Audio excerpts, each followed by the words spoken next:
Supreme court के द्वारा विधायक को कहा गया है कि आप 2 सप्ताह में सरेंडर करें। कल 2 सप्ताह भी पूरे हो रहे हैं। वो तो सुप्रीम कोर्ट ने कहा है, पुलिस तो उसको पहले दिन अरेस्ट कर सकती है।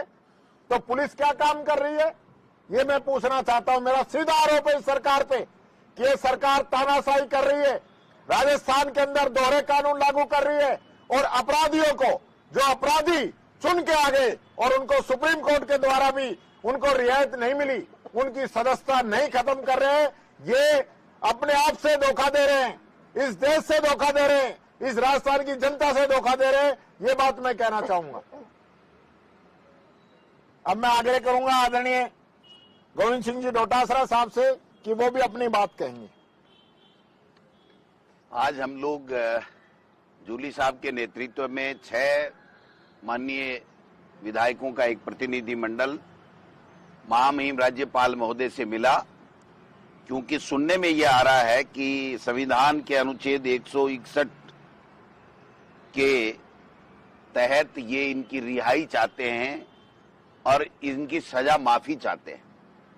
और ये षड्यंत्र दिल्ली में रचा जा रहा है और इनके ऊपर निर्देश दिए जा रहे हैं कि इस प्रकार का फैसला आप करके इसकी सदस्यता को बचा लीजिए। कानून मंत्री देश का है, उसके यहां पर इस षड्यंत्र की शुरुआत हुई है, वहां पर यह रचा गया है। पूरी तरीके से ये मैं स्पष्ट रूप से कहना चाहता हूं कि डबल इंजन की सरकार संविधान को नहीं मानती है, कोर्ट को नहीं मानती है। और आपने देखा होगा कि आजकल तो ये वातावरण बना हुआ है कि कोर्ट के ऊपर जितना प्रहार संवैधानिक पद पे बैठे हुए लोग भी कर रहे हैं और भारतीय जनता पार्टी के मंत्री और विधायक और जनप्रतिनिधि भी कर रहे हैं। ये बड़ा दुर्भाग्य है और हम इसीलिए कि ये संविधान को नहीं मानने वाले हैं। आप बताइए कि आज 15-17 दिन हो गए, उसके बावजूद भी महामहिम के यहां हमको जाना पड़ा, हमें स्पीकर के पास जाना पड़ा, स्पीकर नहीं मिले, 3 बार रिमाइंडर दे दिया, वो फैसला ही नहीं कर पा रहे। और राहुल गांधी जी का 24 घंटे में फैसला हो गया और 17 दिन में तो उनका मकान ही खाली हो गया था। अगर मान लीजिए उनको कहीं से कोई रिलीफ मिलेगी तो वो वापस सदस्य बन सकते हैं, लेकिन उस आदेश की पालना तो करनी चाहिए, उस कानून की पालना तो करनी चाहिए, उस संविधान की पालना तो करनी चाहिए, उनको करनी चाहिए कि नहीं करनी चाहिए, ये बात हम लोग कहना चाहते हैं। तो मैं समझता हूं कि जिस प्रकार से माननीय स्पीकर साहब केवल और केवल आरएसएस और बीजेपी के लोग जो कहते हैं उसके मुताबिक फैसले लेने के आदी हो गए हैं और ये प्रमाणित करता है। आप देखिए कि कंवरलाल जी जो माननीय अभी तक विधायक हैं, उनको अभी तक भी पुलिस प्रोटेक्शन है, उसके पीएसओ लगे हुए हैं, वो गिरफ्तारी का उनका जो ऑर्डर है वो हवा में घूम रहा है और वो 161 अनुच्छेद के मुताबिक यहां जो है वो सजा माफ करवाना चाह रहे हैं। सुप्रीम कोर्ट ने अनेकों फैसलों में ये कहा है कि ऐसा नहीं हो सकता है और एक बार कर भी दिया था तो उसको सुप्रीम कोर्ट ने वापस कर दिया कि ये ठीक नहीं है।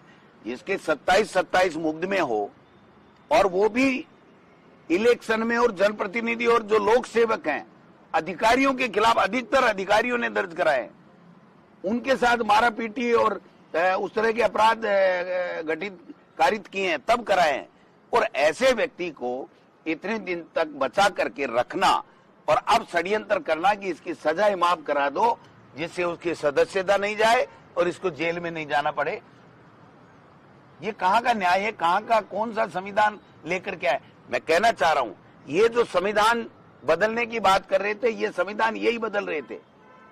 अगर इनकी ज्यादा सीटें आ जाती तो यही संविधान बदलते कि जो सत्ता पक्ष में हम लोग हैं, बीजेपी के लोग हैं, उनके लिए अलग कानून होगा और विपक्ष के लिए अलग कानून होगा। विपक्ष के खिलाफ झूठे मुकदमे भी दर्ज कराओ, लेकिन अगर सत्ता पक्ष का आदमी कोई कितना भी बड़ा अपराध कर दे उसके खिलाफ कोई एक्शन नहीं होना चाहिए। आप बताइए, जो कर्नल सोफिया कुरैशी के खिलाफ जो बयान जिस प्रकार का निंदनीय अमर्यादित जो बातें वहां पर मध्य प्रदेश के मंत्री और उप मुख्यमंत्री के द्वारा कही गई, आज तक कोई एक्शन हुआ? बीजेपी ने कोई एक्शन लिया? अब तक वो मंत्री क्यों रह रहे हैं?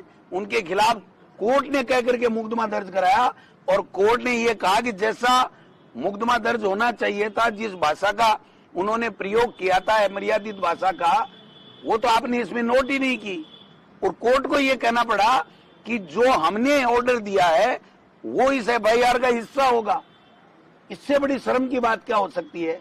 और आपने देखा होगा स्पीकर साहब ने तो नरेंद्र बुढ़ानिया जी, इनसे नाम लेकर के कि आप सीनियर व्यक्ति का नाम दीजिए, तो इन्होंने कहा साहब आप बताओ, तो उन्होंने कहा